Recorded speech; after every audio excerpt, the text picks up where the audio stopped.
Да ви прочитам една љубовна приказна која има многу чудни пресврти. Тогаш му рече Лаван на Јаков: "Зарем бесплатно ќе ми служиш, зашто си ми род? Кажи ми, која да ти биде платата?" А Лаван имаше две керки. На постарата ѝ беше името Леја, а на помладата Рахела. На Леја очите ѝ беа болникави, а Рахела имаше убава става и убаво лице. Јаков ја засака Рахела па рече: "Ке ти служам 7 години за Рахела, твојата помала керка." Тогаш Лаван рече: "Подобро тебе да ти ја дадам, отколку на друг. Остани кај мене." И отслужи Јаков за Рахела 7 години и тие му изгледаа како неколку дена зашто ја сакаше. И му рече Јаков на Лаван: "Дај ми ја жената, зашто дојде времето да влезам кај неа." И ги повика Лаван сите луѓе од тоа место и направи свадбена гозба. А вечерта ја зеде Леја, керката своја, и ја воведе кај Јаков и тој влезе кај неа. А кога настана утрото, се виде дека тоа било Леја, па му рече Јаков на Лаван: "Што ми направи? Нели за Рахела ти слугував, зошто ме измами?" А Лаван му рече: "Не бива во нашето место да се омажи по малата пред по старата. Помини оваа седмица со неа, па ќе ти ја дадам и другата за која ќе ми слугуваш други 7 години." Јаков направи така и помина со неа една седмица. Потоа му ја даде Лаван за жена Рахела, керката своја. Тогаш Јаков влезе кај Рахела и Рахела повеќе ја засака отколку Леја. И така му служеше на Лаван уште 7 други години. Кога виде Господ дека Леја не е сакана, и ја отвори утробата нејзина, а Рахела остана неплодна. Леја зачна и роди син и го нарече Рубен, велејки: "Господ милостиво погледна на мојата несреќа, сега ќе ме засака мажот мој." И пак зачна и роди син, па рече: "Господ слушна дека не сум сакана, па ми го даде и овој." И го нарече Симеон. И одново зачна, пак роди син и рече: "Сега веќе ќе ми се наклони мажот мојот и му родив 3 сина." Затоа му стави име Леви. А кога пак зачна и роди син, рече: "Сега ќе го славам Господа." Затоа го нарече Јуда. И престана да раѓа. Јаков, за кој слушаме тука, е човек со празнина во себе. Човек кој очајно бара некој да му каже браво, да го благослови. Во 28 глава Јаков има лична средба со Бог. Но иако го започна односот со Бог, тоа не ги реши сите негови проблеми. Како дел од процесот на растење во познавањето на Бог, тој правеше грешки и си создаваше проблеми. А сега повторно има проблем, семеен проблем. И Бог преку таа ситуација работи во неговиот живот, а и во животите на тие околу него. Штом човек е празен однатре, секогаш бара некаква надеж и исполнување надвор од себе. Надеж за пубава иднина, да се постигне нешто, надеж да се најде единствената вистинска љубов, како што се вели во сите цртани со Шрек. Некаде, таму некаде, постои тој или таа кој кога ќе ми ги реши сите проблеми и ќе поправи се. Значи има 3 работи за кои сакам да зборувам денес. И првата е, што стои за таа желба за вистинска љубов? Понатаму разочарувањето кое го носи таа вистинска љубов и што може да ја даде на личноста полнота. Ајде да видиме прво што стои за таа надеж или барање една вистинска љубов. Да видиме како се најде Јаков во таа ситуација во која беше. Оваа случка почнува со прашањето на Лаван. Тогаш му рече Лаван на Јаков: "Зар бесплатно ќе ми служиш зашто си ми род? Кажи ми, која да ти биде платата?" Ајде да ви кажам малку за контекстот. Дедото на Јаков беше Авраам. А Бог му рече на Авраам: "Преку тебе ќе го спасам светот. И од твоите потомци ќе дојде Месијата, кој ќе го спаси светот од гревот." Тоа значеше дека во секоја генерација од Авраам натаму, едно дете требаше да го носи месијанското семе, односно да ја продолжи месијанската линија. Оној кој ќе ја пренесе верата на следната генерација. Во 25 и 27 глава Јаков беше тој во генеалогијата, преку кој требаше да продолжи таа месијанска линија. Меѓутоа, Јаков беше помладиот брат близнак. А сепак, Бог кажа дека постариот ќе му служи на помладиот. Исак, таткото, повеќе го сакаше Есав, првиот од близнаците. Јаков порасна настрана како втор, ама пак повеќе сакан од мајка му. Можеби Јаков беше полн со огорчување и еден ден, ќе се сетите, кога таткото Исак е веќе пред смрт, Јаков се облекува како Есав и го мами татко му тој да му го даде благословот кој му припаѓа на постариот син. Како резултат на тоа, кога Есав дозна за предавството, се заколна дека ќе го убие брат му и Јаков мораше да бега од дома за да не го убијат. И сега веќе се распадна. Јаков нема семејство, оставен е сам, нема никакво наследство, иако го зеде првородството, и сега бега надалеку кај роднини на мајка му, која патем речено веќе нема да ја види жива. И која беше единствената личност на светот која го сакаше. Завршува кај војко му Лаван и почнува да му ги чува овците. Војко му сега сака да се договори со него за плата.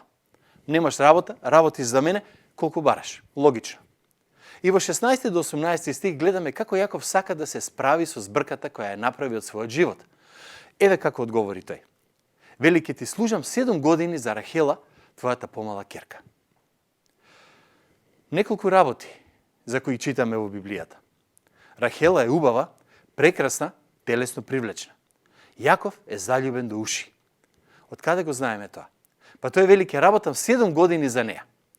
Сега, од археологијата и од историјата читаме дека нормална сума за откуп на невеста во тоа време било 30 до 40 шекели, што младоженецот требало да ја плати на семејството на невестата. Поради тоа што од домот на невестата се зима работник. 1,5 шекел било нормална плата за еден месец. Значи, во најскапата варијанта, младоженецот ја откупува невестата за просечни плати од, да кажеме, 2 години работа. Јаков не преговара, туку всушност нуди неверојатна сума, речиси 4 пати поголема од нормалната. Очигледно не размислува, не се обидува да се пазари. Се разбира, таткото на девојката се согласи на тоа. Поминаа 7 години и во текстот пишува на Јаков му се чинеа како да беа денови. Но во 21 стих има нешто многу шокантно, што често пати знаеме да го прескокнеме. Вака пишува: и му рече Јаков на Лаван, дај ми ја жената, зашто дојде времето да легнам со неа. Ако читате некои од коментарите на овој текст, особено ако коментаторите се евреи, ќе забележите дека многумина имаат проблем со овој стих. Зошто? Затоа што начинот на кој ова е искажано е надвор од сите вери, што би рекле ние денес, надвор од сите обичаи. Многу грубо кажано, си ја платив цената, сега дај ми ја за да спијам со неа. И затоа еврејските рабини со векови се обидувале некако да ја омекнат оваа изјава, оти како што е кажано и запишано е малку бесрамна. Ни изгледа, оти Јаков е емоционално, телесно прегладен за Рахела и ќе направи се за неа. И сега се постава прашањето, зошто е таков? Мислам дека тој мисли, оти бракот ќе му помогне да се ги реши проблемите во животот.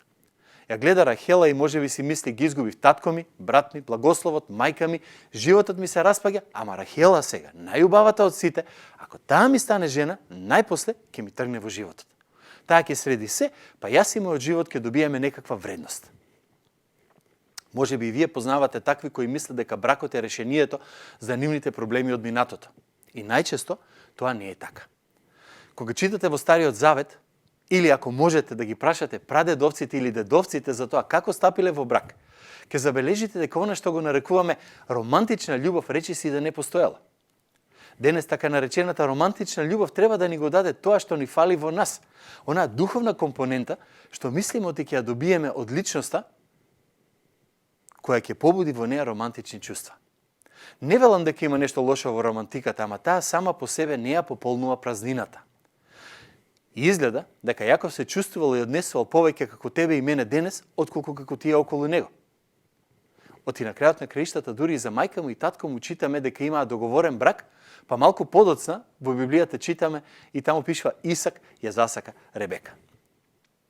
Сега, доаѓаме до второто нешто, до разочарувањето кое доаѓа откако ќе се добие таа вистинска љубов. Да ве подсетам дека Јаков до овој момент се служи со сплетки и измами. Ама Лаван, војко му, испадна поголем манипулатор од него.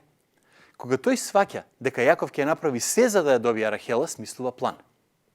Да ве вратам малку назад, Јаков вели, ќе ти служам 7 години, дај ми ја Рахела. И сакам да забележите во текстот, ако го имате пред вас, што не вели Лаван. Тој не вели, важи, се согласувам. Тој вели, па добро, подобро ти да ја ожениш отколку некој друг. Лаван не рече да, иако Јаков така слушна. Дојде свадбата. Традиционално, прво имало процесија од домот на невестата до местото на церемонијата. Невестата е цело време покриена со вел. Потоа следи церемонијата, пак невестата е покриена со вел, па свадбената гозба, повторно невестата е под велот и најпосле младоженецот ја зема невестата во својот шатор. Искрено, не ми е јасно како Јаков не сватил дека покрај него има друга жена. Ама дали заради пиење или нешто друго, дефинитивно бил заслепен. Една мала регресија само тука. Мислите ли дека Лаван ова можел да го направи без Рахела и без Леја? Каде се тие во оваа измама?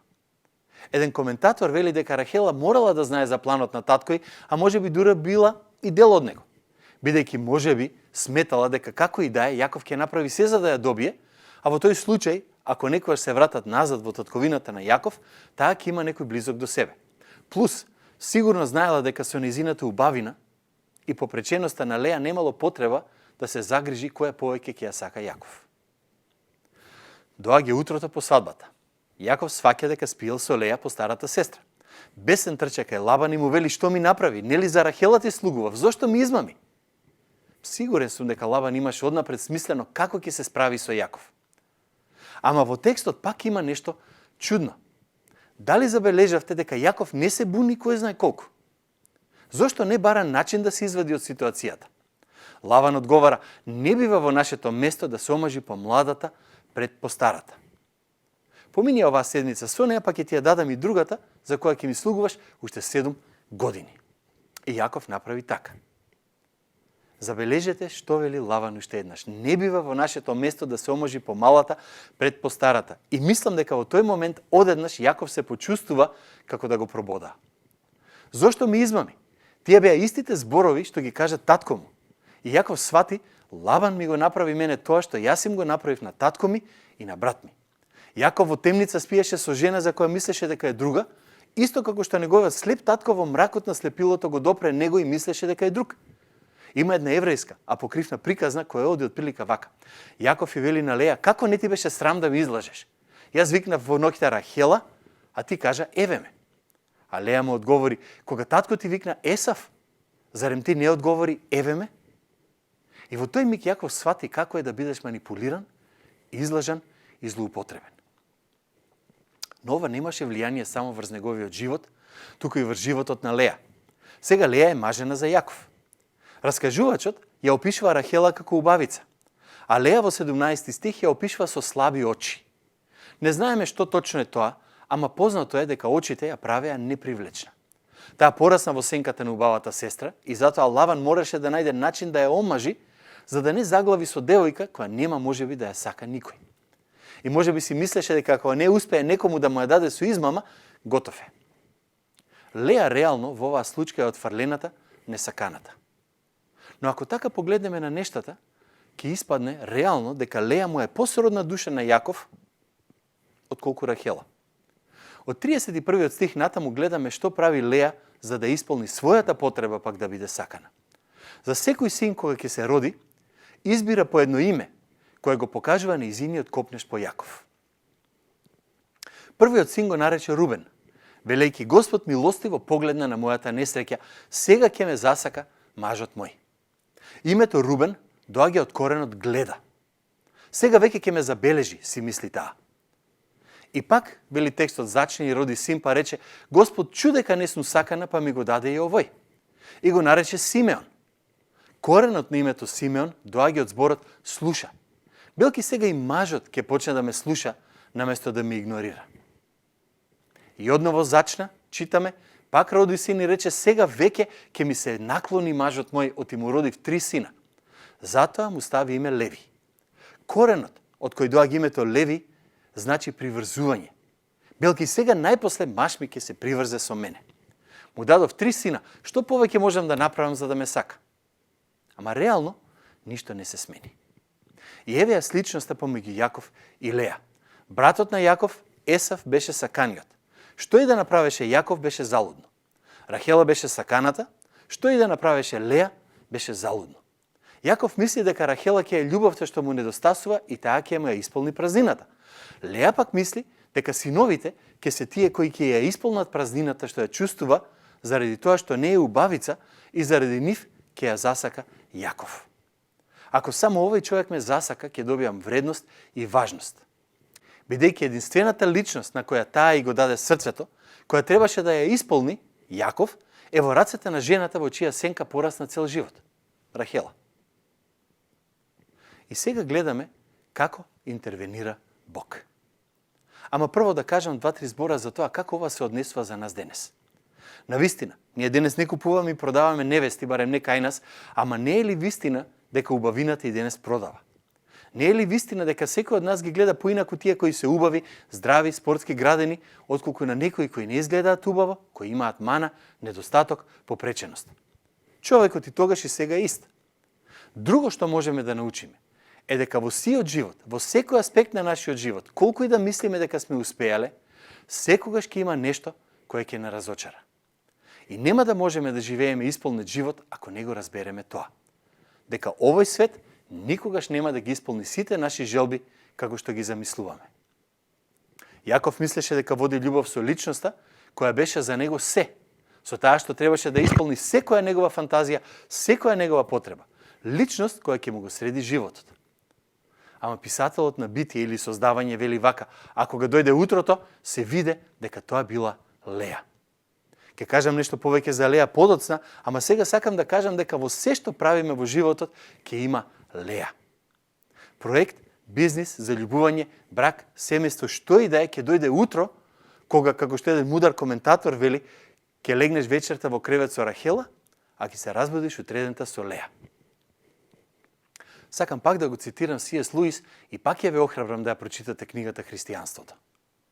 Тој вели вака: повеќето луѓе, ако на вистина научиле да погледнат во сопственото срце, ќе знаат дека вистински сакаат, длабоко посакуваат нешто што не можат да го добијат во овој свет. Дури во најдобриот случај, тоа што мислевме дека ќе не исполни, ни бега. Интересно, дека ова е вистина без разлика дали веруваш во Исус, дали си циничен, либерален, традиционален, со отворени сваќања, сите на крајот сваќаме дека ништо нема да го замени Бог. Оти без Него немаме ништо. И прашањето е сега: има ли надеж? Има. Видете што и се случи на Леја и што направи Бог за неа. Леја цело време гледа на мажот како тој да е спасителот, ама почнува да бара и помош од Бога исто така. Сака да биде блиска со него и затоа во стиховите каде што таа зборува го користи заветното име на Бог, Јахве. И тоа ја става во иста класа со Авраам, Исак, Јаков, Мојсеј, на кој Бог им се објавува лично. И изгледа дека таа не верува само во некаков еврејски Бог, туку во Богот на Заветот.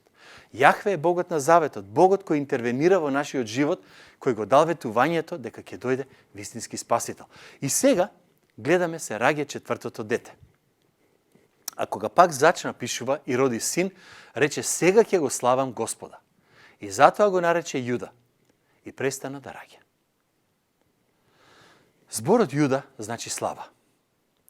Забележувате ли дека сега веќе не го спомнува мажот?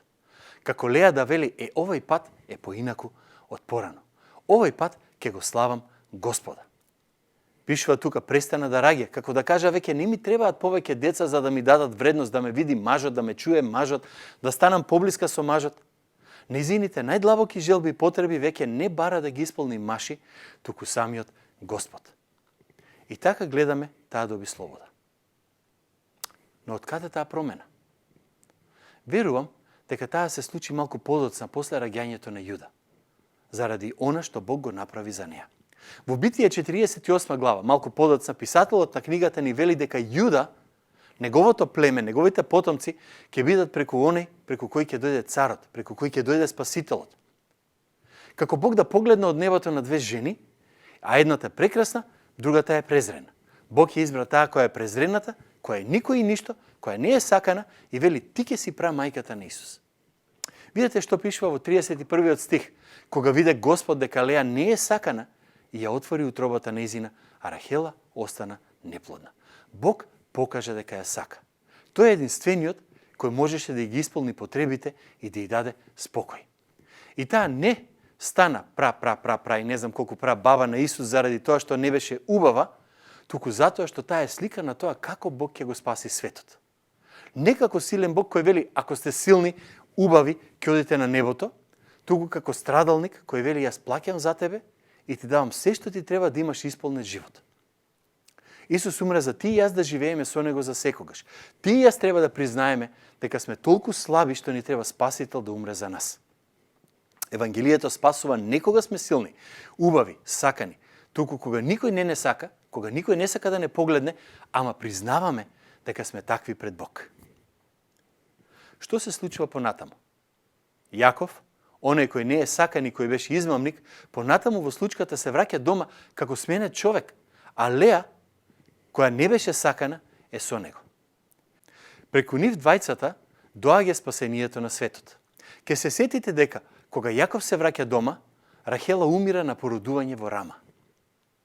Ако се чувствуваш отфрлен или отфрлена, сети се на Леа, но и на Исус, кој беше цело време неразбран, отфрлен, на крајот убиен.